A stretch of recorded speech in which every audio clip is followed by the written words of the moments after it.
오늘 우리에게 주시는 하나님의 말씀은 구약 성경 이사야 3장 24절부터 4장 6절까지입니다. 봉독해 드리겠습니다. 이사야 3장 24절. 그때 썩은 냄새가 향기를 대신하고 노끈이 띠를 대신하고 대머리가 숱한 머리털을 대신하고 굵은 베옷이 화려한 옷을 대신하고 수치스러운 흔적이 아름다움을 대신할 것이며 너희의 장정은 칼에 너희의 용사는 전란에 망할 것이며 그 성문은 슬퍼하며 곡할 것이요 시온은 황폐하여 땅에 앉으리라. 그날에 7 여자가 한 남자를 붙잡고 말하기를 우리가 우리 떡을 먹으며 우리 옷을 입으리니 다만 당신의 이름으로 우리를 부르게 하여 우리가 수치를 면하게 하랴 하리라. 그날에 여호와의 싹이 아름답고 영화로울 것이요 그 땅의 소사는 이스라엘의 피난한 자를 위하여 영화롭고 아름다울 것이며 시온에 남아있는 자, 예루살렘에 머물러 있는 자, 곧 예루살렘 안에 생존된 자 중 기록된 모든 사람은 거룩하다 칭함을 얻으리니 이는 주께서 심판하는 영과 소멸하는 영으로 시온의 딸들의 더러움을 씻기시며 예루살렘의 피를 그 중에서 청결하게 하실 때가 됨이라. 여호와께서 거하시는 온 시온산과 모든 지폐 위에 낮이면 구름과 연기, 밤이면 화염의 빛을 만드시고 그 모든 영광 위에 덮개를 두시며 또 초막이 있어서 낮에는 더위를 피하는 그늘을 지으며 또 풍우를 피하여 숨는 곳이 되리라. 아멘. 이사야 4장 말씀은 짧은 말씀이지만 그러나 성경적으로 너무나 중요한 개념들이 집약적으로 나와 있습니다. 오늘 봉독해드린 본문 말씀만 보아도 그날, 여호와의 날이죠. 여호와의 싹, 그리고 남아있는 자 등이 바로 그런 성경의 핵심적인 중요한 개념들입니다. 쉽게 말하자면 그날은 여호와의 심판의 날입니다. 그리고 여호와의 싹은 우리의 구원자 예수 그리스도를 가리키고 남아있는 자는 구원받은 사람들을 가리킵니다. 그러니까 하나님의 심판의 날에 예수 그리스도를 통해 이 남은 백성들, 구원받은 백성, 그 남은 백성들을 구원받는다고 하는 그런 뜻입니다. 그러니까 이 핵심 내용이 이 짧은 4장 본문 말씀에 다 나와 있는 셈입니다.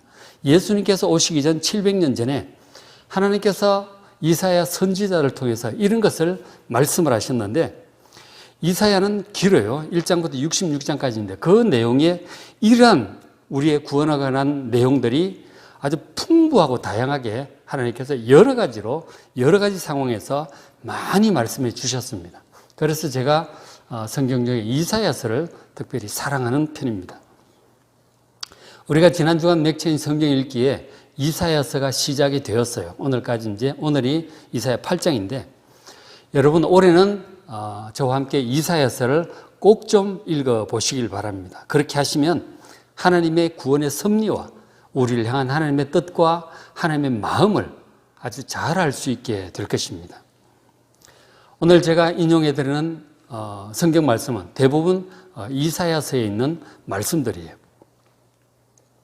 먼저 여호와의 날에 대해서 말씀을 드립니다. 여호와의 날이 어떤 날일까요?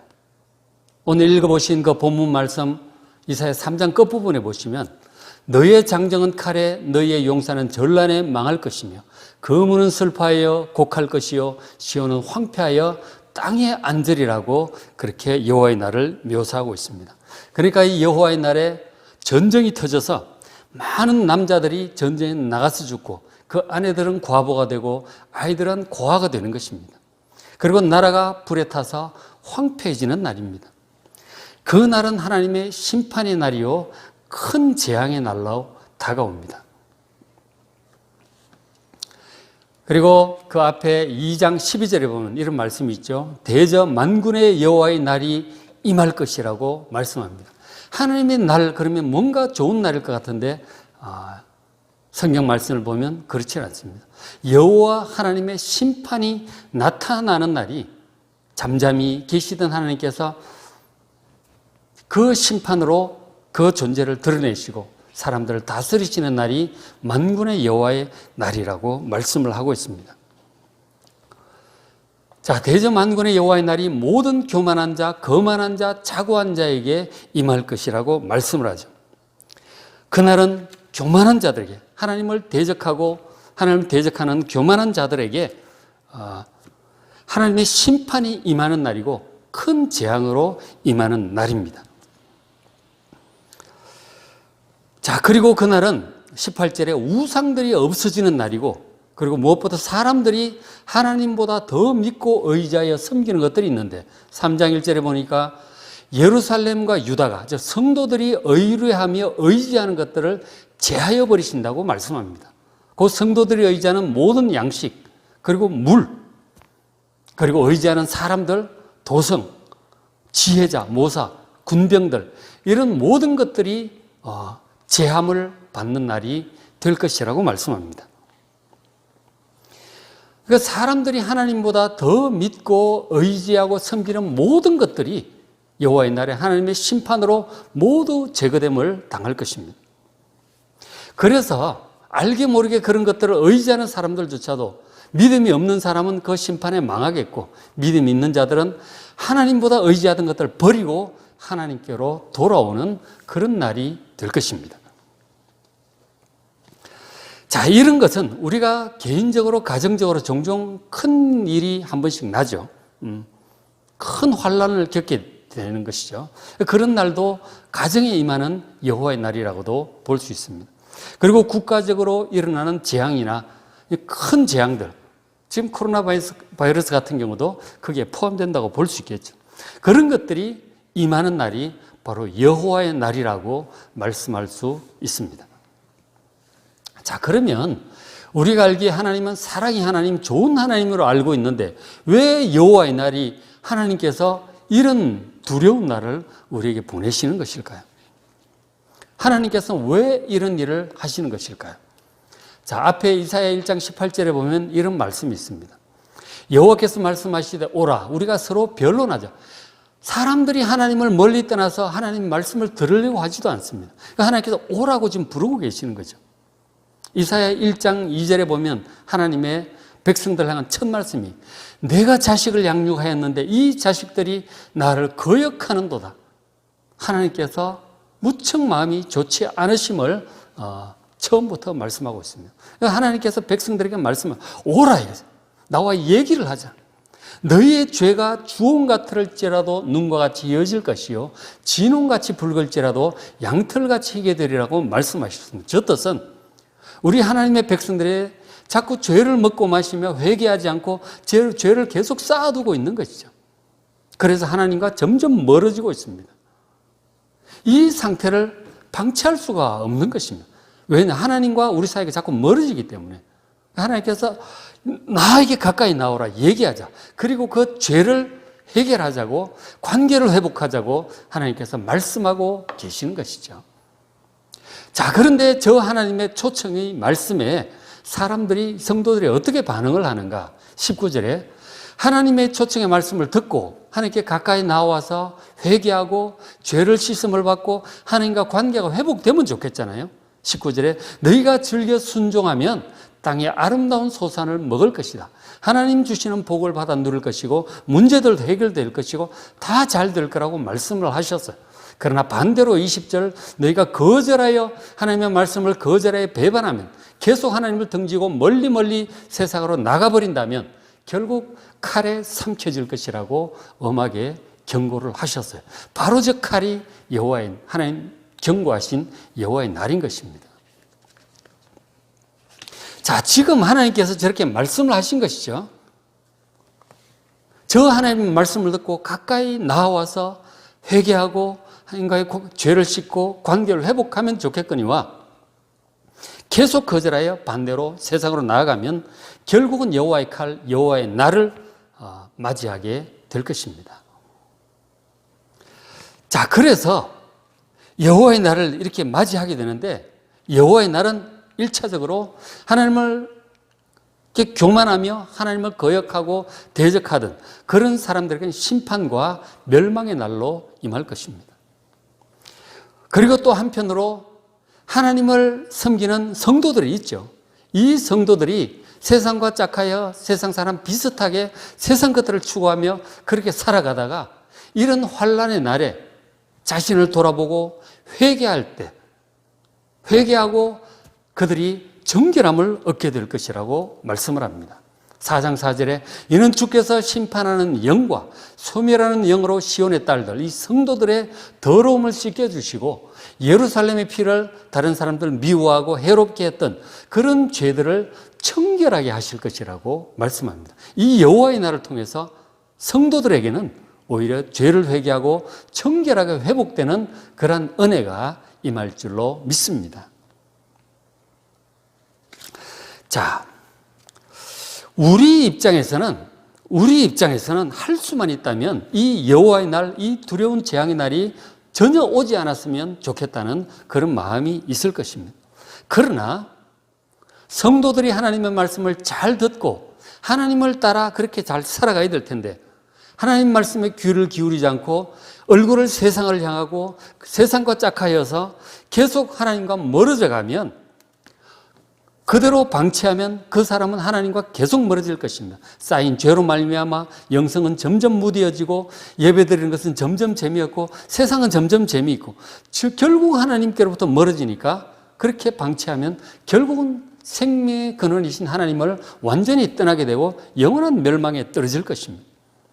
그렇기 때문에 하나님께서 이런 심판의 날을 통해서라도 그들로 하여금 성도들로 하여금 회개하고 다시 돌아오게 하시려는 것이 바로 하나님의 사랑과 은혜임을 믿으시기 바랍니다. 감사함으로 받아들이시고 회개하시고 주님께로 더욱 가까이 나오는 그런 계기를 삼으시길 바랍니다. 자, 그 다음에 중요한 또 개념이 나오는데 바로 남은 자이죠. 남은 자. 이 남은 자, 이사야 4장 3절에 시온에 남아있는 자, 예루살렘에 머물러 있는 자, 예루살렘 안에 생존한 자가 있다고 말씀하십니다. 이 심판의 날, 전쟁의 날, 큰 환란의 날에 죽지 않고 살아남는 자들이 있다고 하는 것입니다. 이런 사람들은 심판의 날인 여호와의 날에 죽지 않고 살아남은 자들입니다. 그들은 어떻게 살아남았을까요? 하나님을 섬기는 자들이었고 그리고 그들은 하나님을 의지하였기 때문에 살아남게 된 것입니다. 하나님의 은혜로 하나님께 간구하였고 하나님의 은혜로 살아남은 사람들입니다. 여호와의 심판의 날에 자기들이 죄악으로 멸망하지 않고 하나님께로부터 은혜로 살아남은 자들인 것입니다.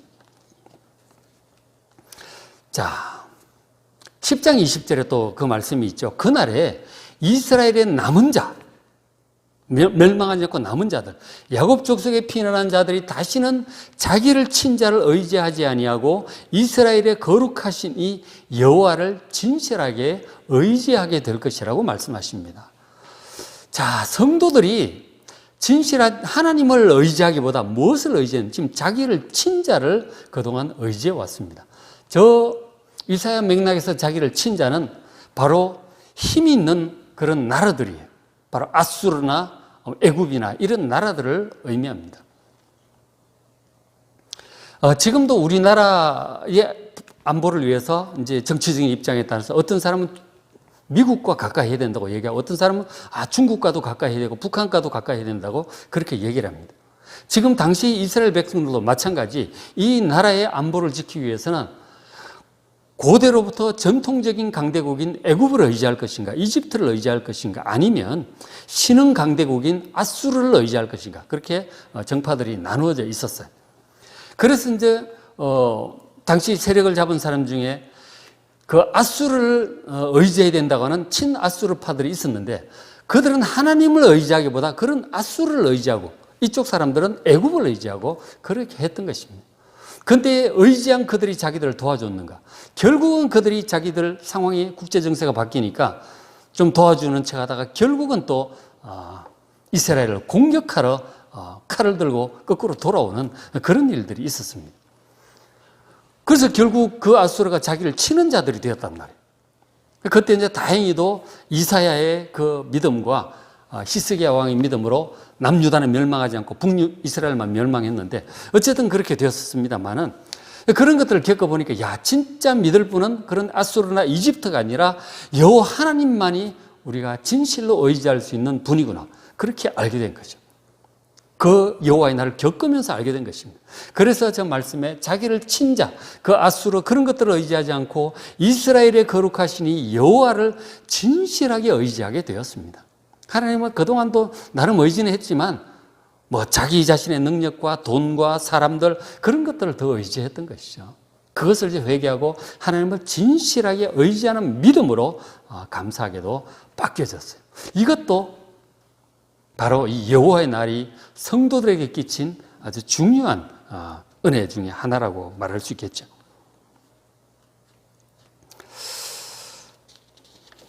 자, 그래서 이 환난의 날에 이 사람들이 하나님의 성도들이 살아남았는데 그 사람들은 환난 가운데 하나님을 의지해서 살아남은 것입니다. 평소에 이제 하나님에 대해서 알고 있었고 믿음을 가지고 있었는데 정말 간절하게 하나님을 의지했던 것이죠. 간절하게 의지를 했고 하나님의 은혜로 그 아수르에서 모든 중동 지역이 다 멸망되는 그 시기에 이 남유다는 살아남을 수 있었던 것입니다. 남은 자가 되었던 것이죠. 어떤 자가 살아남느냐? 하나님을 진실하게 믿는 자가 살아남게 됨을 믿으시기 바랍니다. 그 환난 가운데 하나님을 진실하게 의지할 수 있도록 하기 위해서 평소에 우리가 하나님을 잘 믿고 따라야 돼요. 그렇죠? 하나님의 말씀을 잘 듣고 믿고 순종하고 기도하고 하나님과 교통하는 자들은 환난의 날에 하나님을 잘 의지합니다. 잘 의지함으로 하나님께서도 그들을 건지시고 환난을 통과하게 하실 줄로 믿습니다. 그래서 믿는 자들은 하나님의 은혜로 살아남아서 37장 31절에 다시 보시면 유다 족속 중에 피하여 남은 자들은 하나님의 은혜로 살아남은 자들은 다시 아래로 뿌리를 받고 위로 열매를 맺힐 것이다.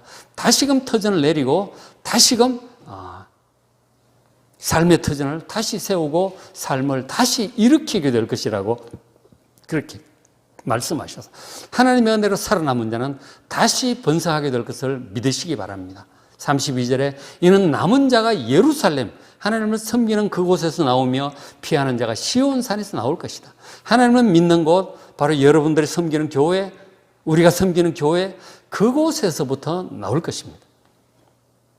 자, 이 일을 우리의 열심과 노력으로 되는 것입니까? 아닙니다. 만군의 여호와의 열심이 이를 반드시 이루실 것을 믿으시기 바랍니다.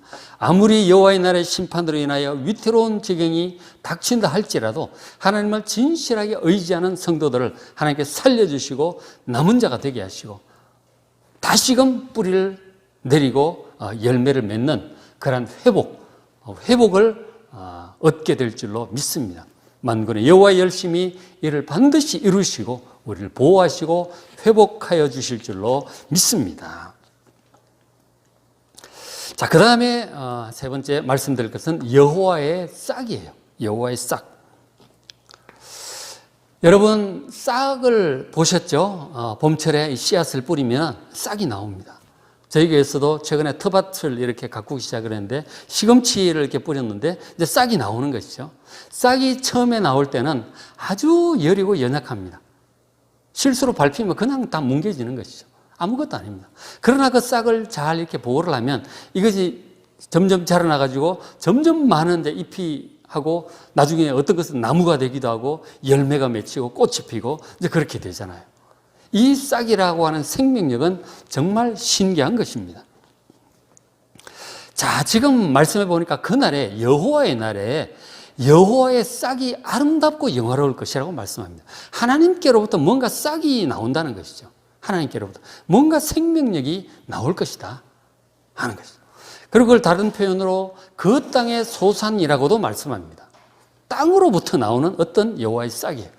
신적인 기원과 인간적인 기원이 두 가지 특징을 함께 가지고 있는 어떤 여호와의 싹이죠. 그래서 그것이 이스라엘의 피난한 자, 즉 남은 자를 위해서 영화롭고 아름다울 것이라고 그렇게 말씀을 합니다. 자, 과연 이 여호와의 싹은 무엇일까요? 이 싹이라고 하는 히브리어 단어는 최마흐입니다. 이 체마어가 무엇인지 이제 좀 성경에 있어요. 좀 찾아보시면 먼저 이제 예레미야 23장 5절 보면 우리가 좀 짐작해 볼 수 있습니다. 자, 여호와의 말씀이니라. 보라, 때가 이르니 내가 다윗에게 한 의로운 가지를 일으킬 것이라. 저 가지가 바로 체마어입니다. 그러니까 지금 싹을 여기서는 가지라고 번역을 하고 있죠. 싹은 땅에서 나는 이 싹이고 가지는 나무 줄기에서 나오는 하나의 싹이라고 볼 수 있어요. 어쨌든 생명력을 가지고 이렇게 자그맣게 시작하는 그것이 체마어입니다. 자, 다윗에게서 나오는 싹이에요. 자, 다윗 후손 중에 나오는 싹입니다. 하나님의 싹이 다윗 후손 중에 나오는데, 자, 그가 그 싹이 왕이 될 것이다. 그가 지혜롭게 행하며 세상에서 정의와 공의를 행할 것이다. 다윗 후손 중에 왕으로서 이 세상을 정의와 공의로 지혜롭게 다스릴 분이에요. 과연 누굴까요? 자, 그 다음에 또 보시면 이사야 11장 1절에 이새의 줄기에서 한 싹이 나며 그 뿌리에서 한 가지가 나서 결실할 것이라고 말씀합니다. 이새는 다윗의 아버지입니다. 바로 다윗의 후손, 이새의 아들 다윗의 후손 중에서 나오는 싹이고 왕입니다. 바로 여러분들이 짐작하는 대로 우리의 구원자 다윗의 후손 영원한 왕이신 우리의 구원자 예수 그리스도를 가리키고 있습니다. 여호와의 싹은요, 그러니까 하나님께로부터 나는 것이고 또 땅의 소산이기도 해요. 사람이기도 합니다. 자, 그분에게 2절에 그의 위에 여호와의 영, 성령께서 임하십니다. 지혜와 총명의 영, 그분은 아주 지혜롭고 총명할 것입니다. 모략과 재능의 영, 아주 모략에 지혜가 뛰어나시고 재능, 능력이 뛰어나세요. 그리고 지식과 여호와를 경외하는 영, 그런 성령이 그 예수 그리스도 위에 충만하게 강림하셔서 능력으로 우리의 구원 사역을 시행하실 것입니다. 그래서 예수님께서 오셔서 하실 일들에 대해서 이사야서도 53장이나 이런 데 보시면 그분이 우리 죄를 위하여 대신 형벌 받으시고 고난 받으시고 죽으실 것과 부활과 이런 말씀들을 이사야서에서 풍부하게 말씀을 해주고 있습니다. 자, 그런데 이제 그 여호와의 싹인 메시아 그분이 오셔서 하시는 일 중에 6절에 보시면 그때에 이리가 어린 양과 함께 살 것이다. 지금 그런 세상이 아니죠. 이리가 어린 양을 보면 옳다구나 하고 잡아먹을 것입니다. 그리고 송아지가 어린 사자와 살찐 짐승 함께 있어서 어린아이가 개들을 데리고 놀고 있습니다. 사자, 송아지. 지금은 어린아이가 어떻게 놀겠어요? 사자가 물 수도 있고, 그렇죠? 저런 내용들을 말씀을 하고요. 자, 과연 저게 무슨 세상인가? 자, 하나님의 말씀을 그대로 믿지 않는 적지 않은 사람들은 저런 말씀을 그냥 비유적으로만 봅니다. 저것은 힘 있는 자, 사회적으로 힘이 있는 자, 부자, 권력이 있는 자가 연약한 자들을 보살피고 그들을 섬기며 돕는 그런 정의로운 세상이 될 것을 예수님을 통해서 정의로운 세상이 될 것이다. 그렇게 표현을 하기도 합니다. 물론 그런 면도 있겠죠. 그러나 저런 종류의 말씀들이 앞뒤 상황을 더 보시면 그게 그렇게만 해석하기는 그렇게 단순하지 않다는 것을 여러분 아시게 될 겁니다. 그래서 이제 이사야서 말씀들을 쭉 보면 그때에 그 메시아인 그분이 오셔서 다스릴 그때는 사람들이 100세가 못 되어 죽는 사람은 저주받은 사람이라고 표현합니다. 그리고 사람의 수명이 나무의 수완처럼 오래오래 살 것이라고 그렇게 말씀을 하세요. 지금 나무가 우리나라에도 그런 나무들이 있잖아요. 조선시대, 고려시대 때 나무도 있습니다. 1000년이 넘은 나무들이 있고 이스라엘 그런 데 가면 2000년 넘은 나무들이 있어요. 예수님 시대. 그런가 하면 안데스 산맥 어디에 보니까 5000년 넘은 나무도 있대요. 그러니까 나무의 수완처럼 사람의 수명이 엄청나게 길어질 거라고 그렇게 말씀을 하셨어요. 그리고 더 궁극적으로 나아가셔서 결국 요한계시록 22장이나 고린도전서 15장을 보면 사망이 없어지는 날, 영원히 살게 되는 날이 올 것이라고 말씀하셨습니다. 바로 예수님께서 다시 오실 때 재림하셔서 시작될 새하늘과 새 땅을 가리키고 있는 것입니다. 더 이상 그런 포악함과 폭력과 죽음이 없는 영원히 하나님을 섬기며 복되게 살게 될 그 새하늘과 새 땅을 바로 여호와의 싹인 메시아가 오셔서 결국은 저런 세상을 이룰 것임을 이사야서는 말씀을 하고 있어요. 그래서 이사야서 65장에 보시면 새하늘과 새 땅에 대해서 말씀을 하고 있어요. 자, 여호와의 싹을 통해서 구원자 예수 그리스도를 통해서 새하늘과 새 땅이 임할 것을 믿으시기 바랍니다. 자, 그래서 그날에 이 여호와의 싹이 아름답고 영화로울 것입니다. 예수님의 그 구원은 우리에게 정말 아름답고 영화로울 것입니다. 그 땅의 소산, 바로 그 여호와의 싹의 다른 표현이죠. 예수님이 사람이시잖아요. 그 땅의 소산은 이스라엘의 피난한 자, 남은 자를 위하여 역시 영화롭고 아름답게 우리의 역사하실 것입니다. 자, 첫째로 4절에 이는 주께서 심판하는 영, 소멸하는 영으로 이 여호와의 날의 환란을 통해서 시온의 딸들의 더러움을 씻겨주시고 우리의 죄악을 씻겨주시고 정결하게 하실 것이다 하는 거죠. 이 환란이 참으로 두려운 일이긴 하지만 그러나 이것을 통해서 세상과 짝하던 이 죄, 이 우리 속에 쌓인 죄들을 깨끗이 씻어버리고 온전히 정결하게 되는 것이 바로 이 여호와의 날, 이 환란의 날이 또 우리에게 가져다주는 중요한 은혜이기도 합니다. 자, 하나님께서 이 여호와의 날이라고 하는 이 환란을 통해서 하나님을 계속해서 이 거역하던 악인들은 심판하시고 영원한 멸망으로 심판하실 것입니다. 그러나 그런 환란 중에 오히려 회개하고 하나님을 의지하고 찾을 때 하나님께서 그 백성들을 구원하시고 최후까지 남는 자가 되게 하실 것입니다. 그렇게 할 수 있으려면 우리가 평소부터 하나님을 잘 의지해야 돼요.